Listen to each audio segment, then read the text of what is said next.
তুমি এখনো স্কুলে যাও নাই কেন? মাংস খাওয়ার জন্য দাঁড়িয়ে আছো?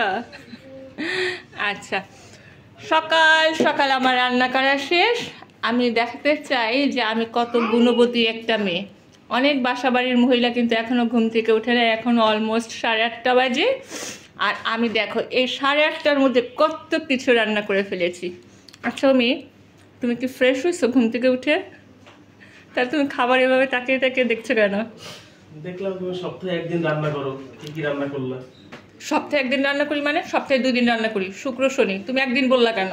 2 দিন বলো। শনিবার তো আমি থাকি না। আজকে তো শনিবার বাবা। চলে যাবো তার একটু পরে। ও আচ্ছা, তা তুমি থাকো না এর জন্য যে তুমি জানবে না তা তো না। শুক্র শনি আমি 2 দিন রান্না করি। আচ্ছা বলো দেখাও তোমার ফেভারিট ডিশ দেখাও। এই যে চিংড়ি মাছ।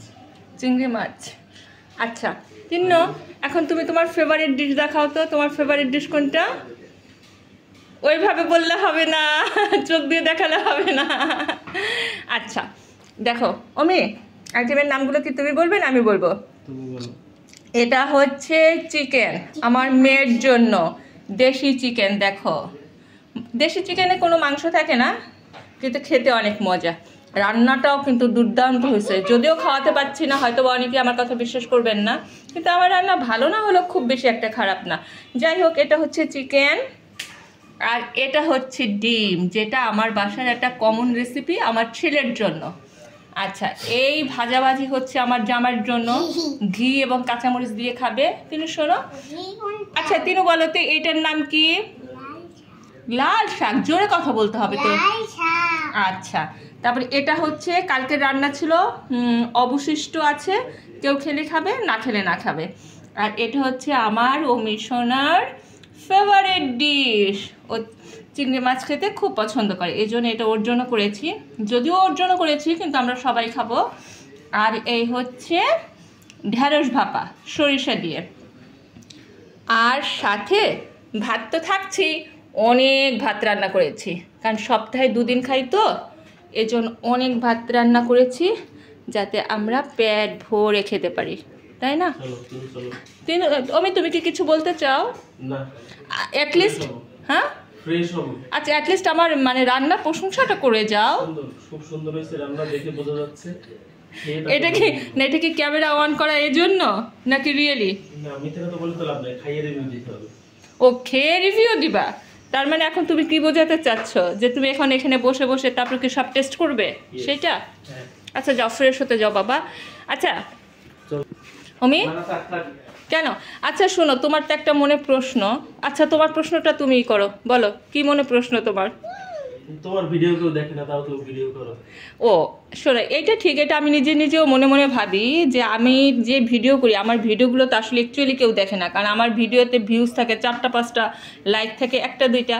তারপরে কিন্তু আমি দিনের পর দিন ভিডিও করে যাচ্ছি কিসের জন্য, তাই না? আমি চিন্তা করতেছি যে আমি প্রতিটা দিন কতগুলো আইটেম রান্না করি। তাহলে যদি আমি হিসাব করি 1 মাসে কত আইটেম রান্না করি, 1 বছরে কত রান্না করি, আর আমার বিবাহিত জীবন হচ্ছে আজকে এই 12 বছর, তার মানে 12 বছরে আমি কত আইটেম রান্না করেছি এবং কতটা সময় আমি রান্নার কাজে ব্যয় করেছি, এজন্য হচ্ছে ভিডিও করা। এছাড়াও আর একটা কারণ, ওটা চিংড়ি মাছ। মা, ওই প্লেটটা আমি ইন্ডিয়া থেকে এনেছি, সুন্দর না বাটিটা? এটা যে দেখে সেই পছন্দ করে, ইন্ডিয়া থেকে এনেছি।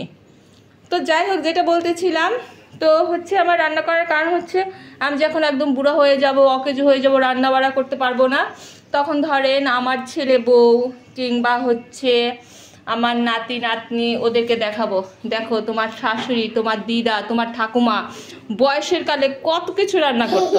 এই যে দেখেন কত কিছু রান্না করেছি, কিন্তু আমার ঘরে কিন্তু খাবারে কোনো লোক নাই, শুধু জাস্ট আমি আর আমার জামাই। কিন্তু তারপরে আমি অনেক কিছু রান্না করি, এবং পরিমাণে কিন্তু অনেক কিছু, যেটা ভিডিওতে অতটা বোঝা যাচ্ছে না। এর জন্য যে, কারণ আমার বাসায় যে যখন আসে সেই ভাত খেতে বসে পড়ে।